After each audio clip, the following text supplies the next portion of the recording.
یہودیوں کے پاس سب سے بڑی طاقت ایول جینیس، نہایت ذہین قوم ہے. تمام بڑے بڑے فلسفی یہودی، تمام بڑے بڑے سائنٹسٹ یہودی، اور پھر یہ کہ ان کے اندر انٹریگ، سازش، پلاننگ، اس کی صلاحیت بے پناہ ہے. نمبر 2 یہ کہ ان کا کم تعداد میں ہونا ہی ان کے لیے بہت بڑی نعمت بن گیا ہے. جب کوئی قوم زیادہ بڑی تعداد میں ہوتی ہے وہ پیسو ہو جاتی ہے، ڈھیلی ہو جاتی ہے. لیکن جب کوئی مائنورٹی ہوتی ہے تو مائنورٹی بہت ایکٹیو ہوتی ہے، انٹیگریٹڈ ہوتی ہے. مائنورٹی کو ہر وقت تھریٹ محسوس ہوتا ہے میجورٹی سے. تو ان کا ایک چھوٹی اقلیت ہونا بھی ان کے لیے ایک طرح کی ان کی نعمت ہے کہ اس کی وجہ سے ان میں سینس جو ہے ایک ہونے کا. اور پھر سب سے بڑا چونکہ ان کا تعلق ہے نسل کے ساتھ. مسلمان سینکڑوں نسلوں پر مشتمل ہے، یہ ایک ملٹی نیشنل امت ہے، وہ ایک نسل ہے، نسل چلی آ رہی. اگرچہ ان کے ہاں نسل کا تصور عورت سے ہے، ماں سے نسل چلتی ہے، باپ سے نہیں. لیکن یہ کہ بہرحال جو بھی ہے وہ نسل سے ہے ان کا معاملہ. یہ ساری چیزیں ہیں کہ جس کی بنا پر ان کے اندر بہت بڑی قوت ہے ری جنریشن کی. ایک دفعہ تقریباً ختم ہو جاتے ہیں پھر جاگ جاتے ہیں، پھر ختم ہو جاتے ہیں پھر جاگ جاتے ہیں.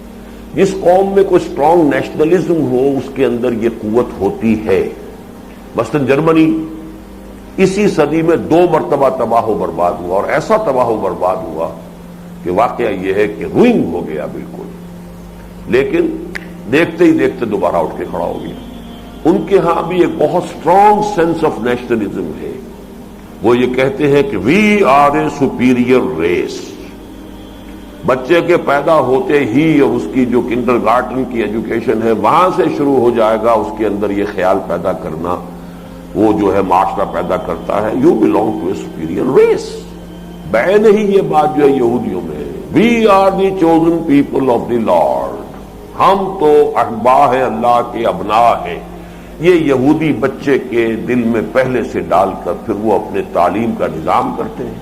وہاں کہتے ہیں کہ ان کے ہاں ٹی وی نہیں ہے، بہترین ایجوکیشن ان کے بچوں کی ہوتی ہے. ان کے اسکولوں میں کبھی کوئی اسٹرائک وغیرہ نہیں ہوتی، اور انہوں نے اپنے بچوں کو بڑا محفوظ رکھا ہوا. پریکٹسنگ یہودی رہتا ہے وہاں پر، سینیگوگز ہیں بے تحاشا وہاں پر. تو وہ ان کو اور ساری امریکن قوم کا بیڑا غرق کروا رہے ہیں وہی یہودی ان ذرائع ابلاغ کے ذریعے سے، ٹیلی ویژن کے ذریعے سے. اور دوسری ان کے اخلاق ختم، ان کی زندگی، ان کا کردار ختم، خود اپنے آپ کو بچا کر رہے. تو یہ ان میں صلاحیت ہے.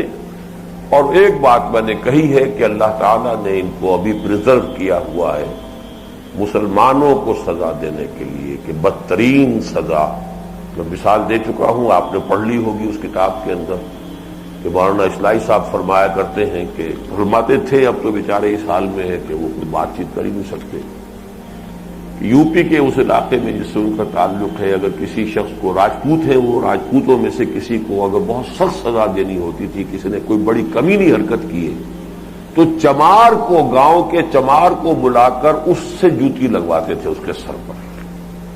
کہ ایک تو جوتیاں پڑ رہی ہے، لیکن جوتی بھی راجپوت کے سر پر راجپوت کی پڑے تو چلو جوتی ہی ہے نا، راجپوت کی تو ہے. لیکن جب چمار کی جوتی پڑتی ہے تو اب اس میں انگریزی کا محاورہ بھی ہے to add insult to injury. ایک تو جوتے کی تکلیف ہے اور ایک انسلٹ ہے کہ چمار مار رہا ہے. تو یہ جو روحانی اور دینی اعتبار سے چمار ہیں دنیا کے، مغضوب علیہم قوم، ملعون قوم، ان کے ہاتھوں مسلمانوں کی پٹائی، توہین، تذلیل، یہ آج ہو رہی ہے. اسی لیے ان کو پریزرو کیا گیا ہے. باقی ان کا آخری انجام بھی اب زیادہ دور نہیں ہے، جیسا کہ میں آپ کو ان سوالات کے ضمن میں بتا چکا ہوں جو پہلے ہوئے تھے.